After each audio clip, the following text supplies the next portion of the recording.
When Germany complained about Arvind Kejriwal's arrest, I had predicted that the United States will follow suit. And it did. There has been a strong rebuttal by India, and I'm going to share all the data with you in just a moment. But let us take a step back. Being an American, I am surprised that America does not have the testicular gravitas to ban just one game, TikTok. You know what India did a few years ago?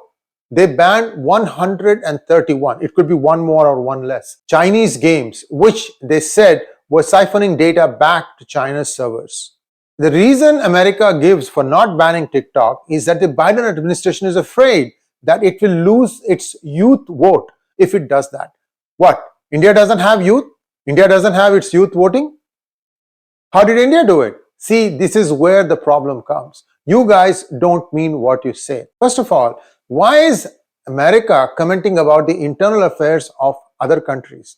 Has any one of you, the Department of State spokespersons or the ones who write up your briefs, has any one of you read my book, The Rise and Fall of 𝗼𝗂? This came 7 years ago, by the way. It's not something new. You will know exactly what happened. Oh, but you should know that Ford Foundation is one of the big funders of this Kejriwal phenomenon. Wow, more power to you. So now that this man has been shown his place, which is the jail, you are now screaming? Is that what it is? That all your investment in Kejriwal has gone waste? Then what happened to your loudmouth, Pannu? Why is he saying that he gave $16 million to Kejriwal and he wants to know where all that money went? Now you are washing your hands off of Kejriwal? Who's your next plant? Anyway, this is all taxpayers' money. You, the spokesperson who comes and makes these speeches, the speechwriter who writes your speech, all of you are being paid out of me, my tax dollars. And I would expect you to exercise some judgment before you pass off these kinds of comments. This man dodged Enforcement Directorate summons 9 times. And finally, when the court said that there is nothing preventing the Enforcement Directorate from arresting Arvind Kejriwal, that's when he was arrested. You will not remember all these things. You just want to be expressing your concerns about what is happening to democracy in India. Hey, look around. Look at what is happening to democracy in the United States. Who told you that you can bring in 7 million illegals? Did any of you ask us? Anyway, so this is what is democracy. United States needs to stop poking its nose in others' internal affairs. You have enough problems at your own home front. Fix those. Fix the bridges like the Brooklyn Bridge. And now let's take a quick look at what happened in this fracas thus far, because this is just the beginning and there's going to be more happening very, very soon. So who is it that India summoned? India summoned Gloria Barbina, the US acting deputy chief of mission.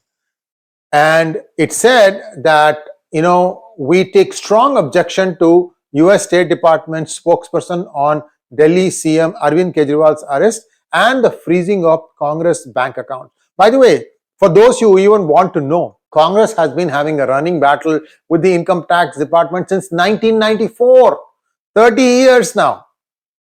It's about time somebody acted, don't you think? The US State Department had urged India to ensure a fair, transparent and timely legal process for Arvind Kejriwal, Chief Minister of the capital, Delhi, who was arrested last week in connection with liquor policy scam. You know what? Take a number. I have 2 lawsuits and I still haven't had my day in court. And this has gone years now. So, Mr. Kejriwal will get his turn. Maybe it's his grandson who will show up for him. We'll wait and see. That is one problem that India needs to fix.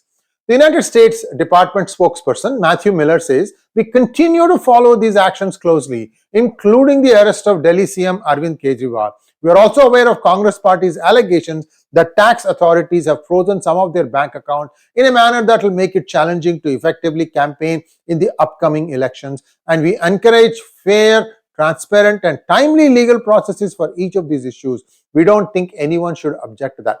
You don't have anything better to do, Matthew, than poke your nose into the internal affairs of India? Oh, somebody put you up to it. Who? Donor? How much did they pay? Is that what it is? Is that what's going to be an argument? Don't you guys ever fact check?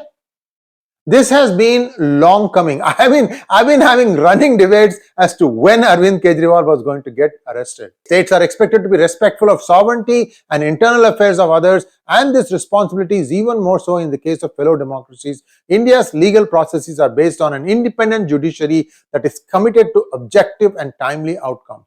Casting aspersions on that is unwarranted, said the statement, cautioning the US for meddling in India's internal affairs. You guys explain to me why 7 million illegals have been imported into United States and placed in strategic places. Now you have an Ohio state congressman giving his acceptance speech in Somali. I mean, you guys first clean house, okay? Maybe you don't want to clean house. Maybe you want to divert the attention of people from United States to other countries. Oh, look what is happening in India. Is that the concern here? Is that what the real reason is? Oh, wait a minute. What about Biden's health? Nobody asked you that question today. Is that what it is, Matthew Miller? Anyway, he will not answer, but at least I can ask this question. The foreign ministry said that it had summoned Germany's deputy ambassador on Saturday. And do you know how long that meeting lasted?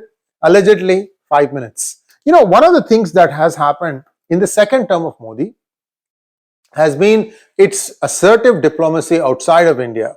For a long time, India's Minister of External Affairs used to be very meek, I should say, very cautious and really not taking stands. And then since 2019, I see a change, and that's a change for the better.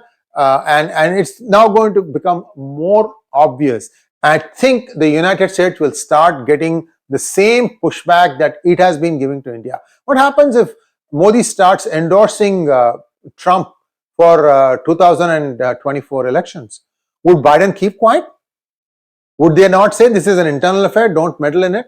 I'm asking you a question, Matthew Miller, because you are the face of the State Department making all these comments. Thanks for watching. Please like, share and subscribe to our channel, and don't forget to click on the bell button for notifications. Namaskar.